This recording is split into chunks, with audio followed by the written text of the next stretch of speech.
할렐루야. 출애굽기 15장 말씀 함께 나누겠습니다.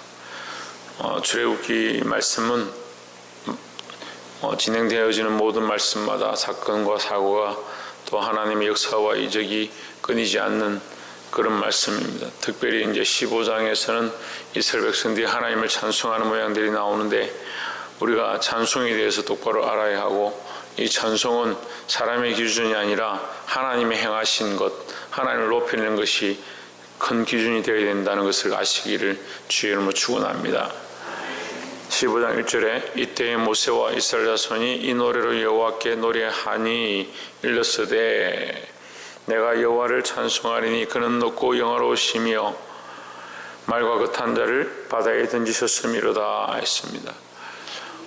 그들이 찬송하는데 첫 번째 무슨 얘기를 하냐면, 하나님을 찬송하리니 그는 높고 영화롭다. 높고 영화롭다는 기준이 어디에 있냐면, 사실은 말과 긋한 자를 바다에 던졌었음이로다. 이제 높고 영화롭다는 것이 말과 긋한 자를 바다에 던졌다라는 말을 하는데요, 이제 베이스는 뭐냐? 기준은 말과 긋한 자다. 말과 긋한 자가 왜 기준이 되느냐? 이제 이건 우리가 좀 이해하기 힘들 수 있는데, 생각해 보십시오. 애굽에 포로되어서 지금 400명이 넘는 기간 동안 그 애굽에 포로가 되어서 있었는데, 그 노역을 고되게 할 때 그들이 채찍을 들고 그들의 위험을 나타내는 것이 말과 병거다. 그러니까 그들이 종이 되었고 포로가 되었고 그들에서 압제를 당하는 모양이 말과 병거로 말미암아 그들을 이길 수 없다. 그 나라를 이길 수 없고 여기서 우리는 꼼짝도 못하고 아무런 힘도 쓸 수 없구나 하고 살았던 모양인데, 그 말과 병거, 그 탄자, 가장 두려운 존재 바로와 그 군사들, 그들을 바다에 던지셨다. 누가 하셨냐? 하나님께서 하셨다. 그러니까 하나님 어떤 분이냐? 높고 영화로운 분이다. 우리가 두려워하고 지금까지 압제하고 우리에게 가장 무서움을 주었던 존재들을 바다에 던지시는 분, 그 하나님을 내가 높이고 그 하나님 영화롭다 하고 그 하나님 찬양하겠다라는 거죠. 그러면 이들이 지금까지 두려워하고 섬겼던 존재들은 이제 바다에 들어갔다. 이제 우리와 관계없는 것이 되었다라는 겁니다. 무슨 말이냐면요, 우리가 지금 세상에 가지고 있는 기준들, 우리가 두려워하는 것들, 가장 무서워하는 것들, 우리가 가장 의지하고 우리의 마음을 빼앗기고 있는 수많은 문제들, 사람들을 두려워하고 있습니다. 상황들을 두려워하고 있습니다. 염려하고 있습니다. 걱정하고 있습니다. 우리의 마음을 압제하고 있습니다.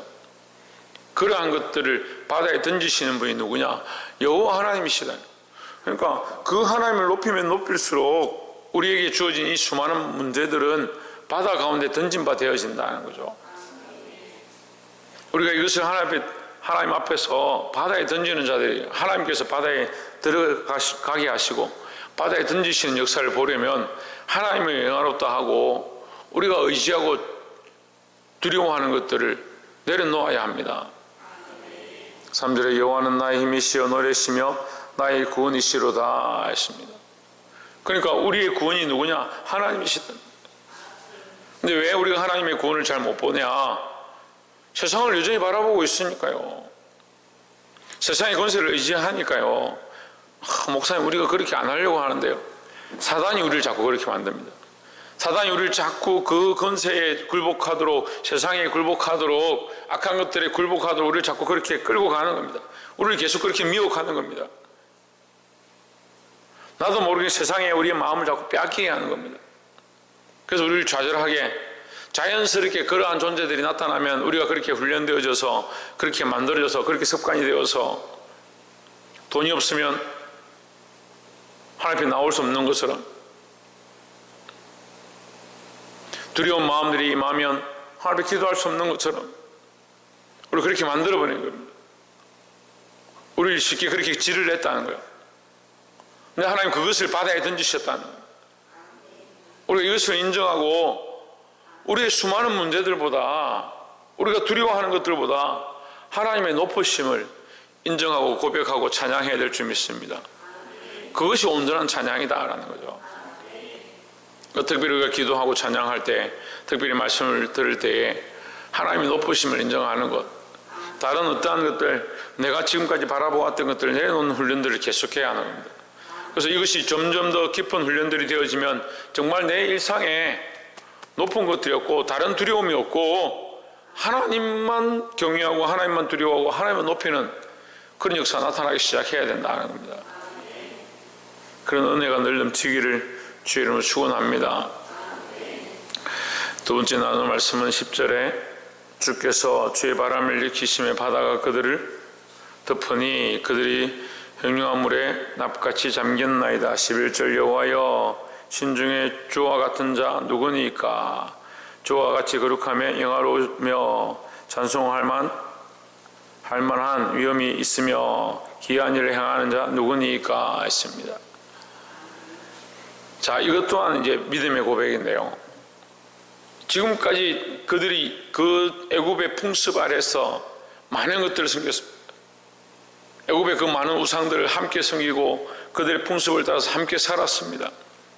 근데 그들이 이제 나와서 하나님의 살아계심을 알고 그 하나님 앞에 기도했고 그 하나님 역사하신 것들을 발견했습니다. 그래서 그들의 입술로 정말 고백하는 겁니다.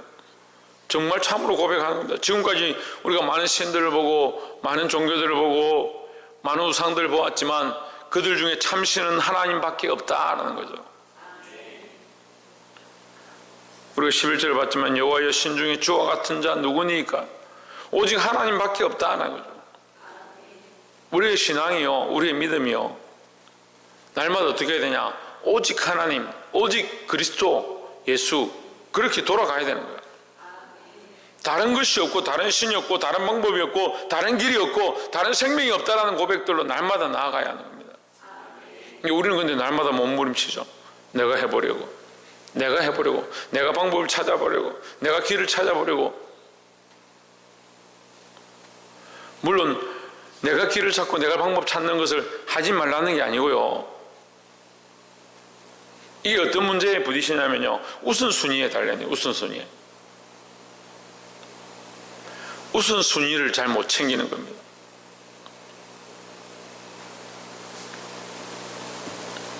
제가 만약에 여기서 말씀을 전하는데 여러분 주식을 이렇게 하십시오, 돈을 이렇게 보십시오, 돈을 많이 벌어서 부자가 되고 나면 그것으로 하나님께 영광 돌리면 됩니다, 이렇게 설교했다. 그러면요, 이 설교가 하나님께 영광 돌리면 됩니다라고 하는 것처럼 보이지만 사실은 뭐 하고 있습니까? 여러분 삶을 살아가는 것, 여러분이 이렇게 행하는 것, 그거 하십시오라고 하는 거잖아요. 근데 그런 말씀이 지금 이 시대에 많은 거요. 그래서 꼭 그것이 옳은 것처럼 보이는 겁니다.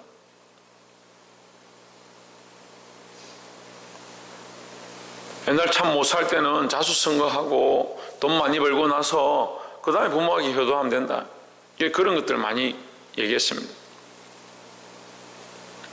기승전 성공하는 거, 그게 제일 잘 됐다 생각하는 거죠. 근데 하나님이 우리가 무슨 재물이 부족해서 우리의 삶에 뭐가 부족해서 하나님이 빈궁한 게 아닙니다. 그럼 기준이요, 우선순위가 뭐냐? 하나님을 높이는 게 우선순위죠.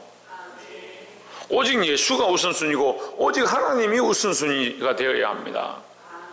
그리고 하나님을 높이고 오직 예수 그리스도의 말씀을 쫓아가고 나서 그것을 위하여 살아가는데 내가 좀 부족하더라도 말씀대로 살고자 세상에서 열심히 살고 세상에서 빛이 되어지고 이웃에게 덕이 되어지고 열심히 생업을 살고 직장생활을 하고 공부를 열심히 하고 빛된 삶을 살아가는 거, 그게 두 번째지 그게 우선이 아니에요.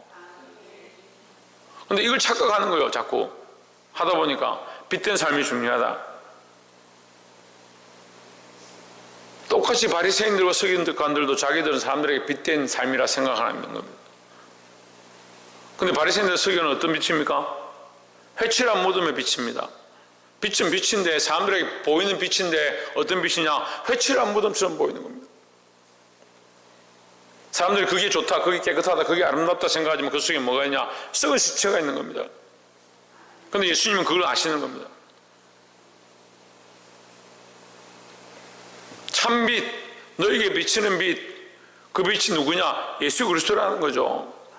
이 우선순위를 똑바로 세워야 되는 거예요. 우리가 아무리 교회를 열심히 다니고 신앙생활을 열심히 한다 할지라도 오직 예수, 오직 하나님을 먼저 세우지 않으면 우리의 이 살아가는 삶이 헛되다라는 거죠. 보게 되길 소망합니다. 마지막으로 나눌 말씀은 22절에 모세가 홍해에서 이스라엘을 인도하며 그들이 나와서 수르 강야로 들어가서 거기서 4일 길을 행하였으나 물을 얻지 못하고 23절 마라에 이르렀더니 그곳 물이 써서 마시지 못하겠으므로 그 이름을 마라라 하였더라 했습니다. 사실 이 말씀 가지고도 우리가 설교를 한참 할 수 있을 것 같습니다. 물이 쓰다 마라다, 거기에 나뭇가지를 던졌더니 물이 어떻게 되었냐? 단맛이 되었다, 단물이 되었다라는 거죠. 이 나뭇가지는 뭐냐? 예수 그리스도를 상징합니다. 그러면 썬물은 뭐냐? 우리 죄악된 모습들이죠. 그럼 이 샘물 하나에서 썬물과 단물이 함께 나온 겁니다. 우리 인생이 방금 지금 미리암과 그 선지자들이 일어나서 미리암 선지자가 일어나서 여인들과 함께 소고를 치고 춤을 추면서 여호와를 찬양하라, 말과 그 탄자를 물에 던졌었음이로다, 그렇게 찬송했습니다. 방금 모세가 일어나서 그 백성들과 함께 여호와를 찬양하라, 높고 영화로우심이로다, 그 말과 탄자를 물에 던지셨음이로다, 그렇게 해놓고 며칠 걸어가가지고 지금 물이 없으니까 하나님 원망하는 겁니다. 이 모양이 뭐냐? 한 입으로 단물과 썬물을 함께 내는 겁니다. 그 상징적 모양이 지금 나타난 실제적인 모양으로 어떻게 나타나느냐? 마라라는 물에 가서 물을 먹으려니까 물이 쓰다는, 우리 인간의 방법으로 안 된다라는 거죠. 인간의 기준과 인간의 생각과 내가 옳다라고 하는 것으로 하면요, 얼마든지 썬물이 되는 겁니다. 교회 안에도 보면 자기가 옳다라고 생각하는 것, 자기 기준에 이게 맞는데 왜 목사님이 이렇게 하느냐, 그렇게 하면서 썬물을 콸콸콸 쏟아내면서 그게 옳은 줄 착각하는 겁니다. 그 안에 뭐가 있어야 되냐? 예수 그리스도가 있어야 된다는 거죠. 예수 그리스도로 말미암아 하나님이 기뻐하시는 길들을 선택하고 그리스도 있는 말들을 하여, 그리스도 있는 말들을 주님이시라면 어떻게 하실까라고 생각하고 말을 하면 되는데, 그냥 내가 기분이 안 좋으니까 내 생각이 이러니까 그게 단물이다 착각하는 겁니다. 그걸 마실 수가 있나요? 그 물을 먹는 자가 오히려 목이 마르고 그 물을 먹는 자가 오히려 죽게 되는 그런 일들이 벌어지는데도 자기는 옳다, 내가 이렇게 말하는 게 뭐가 잘못됐냐? 그걸 잘못되지 않았다 하다가 그건 자기 기준이에요. 자기 기준. 뭐가 없냐고요? 예수 그리스도가 없는 거예요.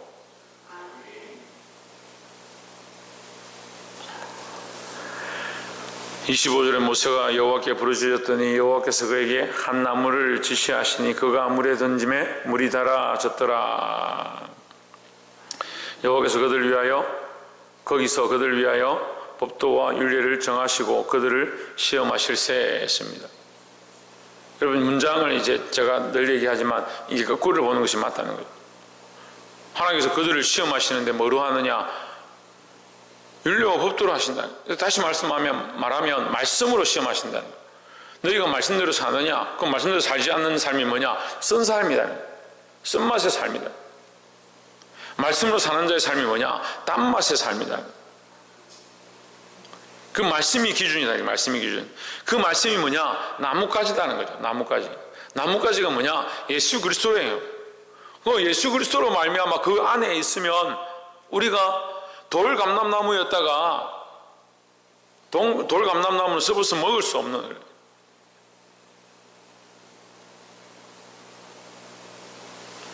그런데 우리가 그리스도 안에 참감람나무의 접붙임을 받으면 이 돌감람나무가 뭐가 되냐? 참감람나무가 되는 겁니다. 그래서 단맛을 내기 시작하는 거예요. 우리가 하나님 앞에 드릴 만한 열매, 하나님 앞에 단맛이 되어지는 존재들, 세상의 많은 사람들에게 이 단맛을 나타내는 자들이 되어야 합니다. 뭐라고요? 세상에 단맛을 내는 존재들. 말씀을 맺겠습니다. 사랑하는 성도 여러분, 세상의 단맛을 나타내는 자들, 많은 생명들을 주의 길로 돌이키게 하는 존재들, 방법이 뭐냐? 천정민 집사님, 방법이 뭐라고요? 신성경 방법이 뭐라고? 최원영 방법이 뭐라고? 예수 그리스도밖에 없습니다.